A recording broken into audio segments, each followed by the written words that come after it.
They're standing by to walk us through Starhorn Royal Club's first win of the series.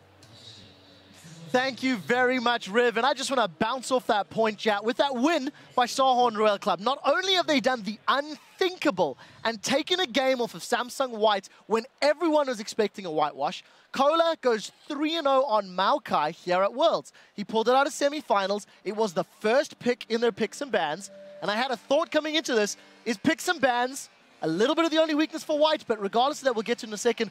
What a game from Royal Club. I just want to, before everybody goes like, yeah, Samsung White did some things wrong, Royal Club did some things right. They actually found a way to get into late game with a late game comp, but get to the early game fine, and that's because they mixed up aggression picks with scaling picks. And I really like what they did with Rammus, Braum, and Tristana, having these frontline carries that can actually prevent the target selection from Samsung White. Rammus can taunt people, the Braum shield can block an entire Twitch ultimate.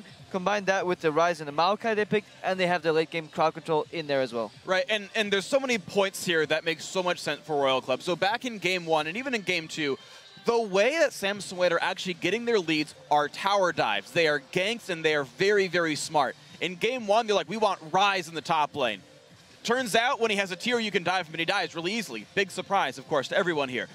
Picks up Maokai, way harder to kill as a champion, suddenly very successful, not able to get jumped on. Insec on Rammus, even if he's late to ganks, well, he's got Powerball to show up, turn fights around, and if Insec finds more counter ganks, Dandy loses one of his primary powers in this series, which is snowballing the early game lead, and suddenly you've got the makings of beating the Samsung White strengths and then taking it to late game where you're going to be fine.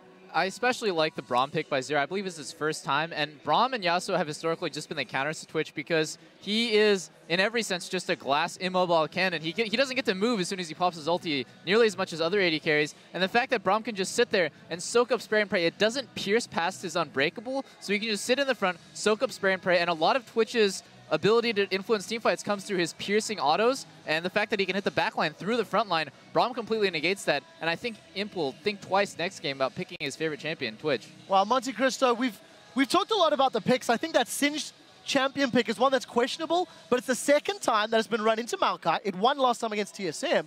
What do you think of the picks and the comps and how White played the game out? Yeah, I think that what they did really well there that was different when we saw the Maokai versus Singed matchup before is that Insect did a better job of controlling vision in the topside jungle because they had very low wave clear. The only way Singed wave clear works is if he's actually dirty farming or proxy farming behind that turret. So as long as you could make him too scared to go back there, you do have this ability to siege down turrets very, very easily. So I also really liked Royal's composition. If we look at the draft as well, I think taking Maokai and then following up by Rise, because one of the things is we also know that Pawn really likes to play Yasuo, and that's going to negate a Yasuo pick in the mid lane too, which is a major threat from him because Rise really does a number against that Yasuo pick. So I actually thought Royal's draft was fantastic here. All right, let's get to the first replay as we'll get to you in a moment there, Freak. Crepo, talk me through this Dragon fight. I know you were quite excited with how this one played out.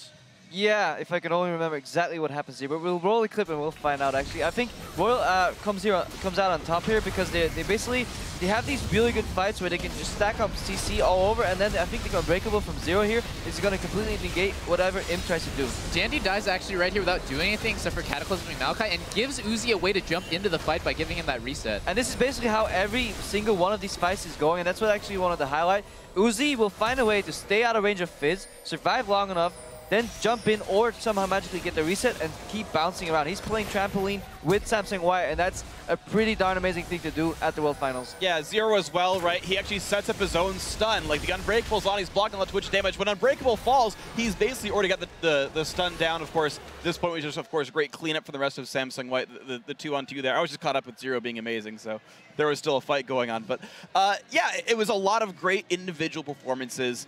And we're seeing that sort of throughout here. We actually have another clip of Uzi being amazing, of more great team fights from Royal Club. And Uzi especially has impressed me so much overall. He's basically zeroing in on taking down Pawn. There was an earlier fight where he 1v1s him, forced him out of the battle, then comes back to join the fight. Does the same thing here. If you can roll the clip out, I want you guys to watch Zero, how he survives, and Uzi, how he managed to clean up this fight. So Zero's like, oh crap, I'm caught, oh no, but he basically flashes away, puts the Unbreakable up, stuns up the entire team, and actually buys time, and Pawn is super screwed.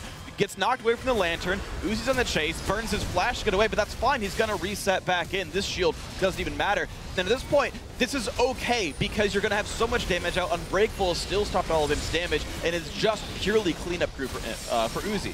Something small I want to highlight here is how the way Zero handled that fight. He gets caught, puts up Unbreakable, flashes out immediately, and as the fish is about to pop out of the ground, that's when he pops Unbreakable. He basically channels that cost time as he's being knocked up, gives him enough time to slow down the enemy team, get out of the team, and then right as he's dying, he pops Face of the Mount on himself, and later he comes back into the fight to do work. He's playing Braum at a really high level, even in laning phase.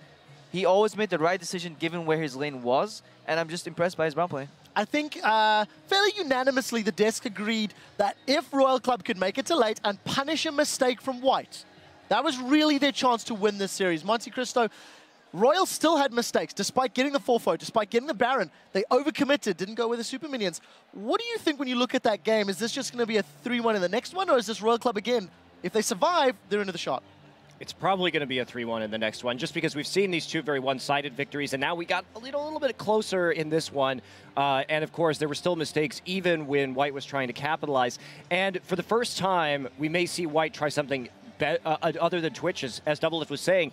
This was Zero's first game on Braum, so now they know they have an answer. In fact, I think we may see the Tristana and Twitch like swap hands in the next game, just so White has a better feeling about what Royal's going to do and try and bait him into it instead. And I think specifically on Royal's side, they need to find other lane gankers for Insect. You can't vision control inside someone else's lane, like behind their turret. So if you can find, a Moby Boots, something like a Rammus, then Insect gets to keep getting those counter ganks, and Dandy has to always be afraid that he's going to get 2 for 0'd. Yeah, we'll have to find out 3-0 on those unique pocket picks, as Jat put it.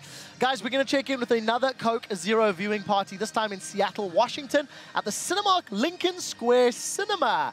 There's going to be a couple of excited fans waiting in line with their host, actually Sky Williams.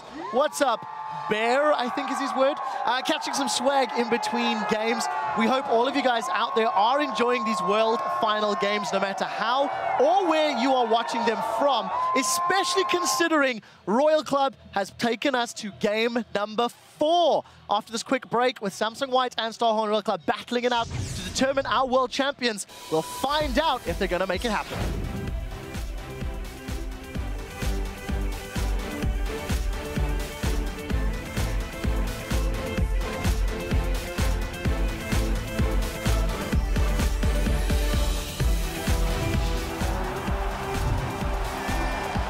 It will give Uzi the reset to jump over the top. Next target will be Pawn. He won't fall here. Currently a 2 for 1, but that will be quickly made 3. Gonna go low. Last second, Sonya's. Oh, here comes the cleanup team. He's gonna let it go. The flash over. Uzi will get it. He's gonna go towards him. Double kill down for Uzi. And that's going to be Cataclysm down on Nicola, but he's already mitigating the damage with Vengeful Maelstrom. Uzi's in the back. Can he get in? Im's already down. They still have Pawn dancing around in this one. That's 2 kills over to Samsung White.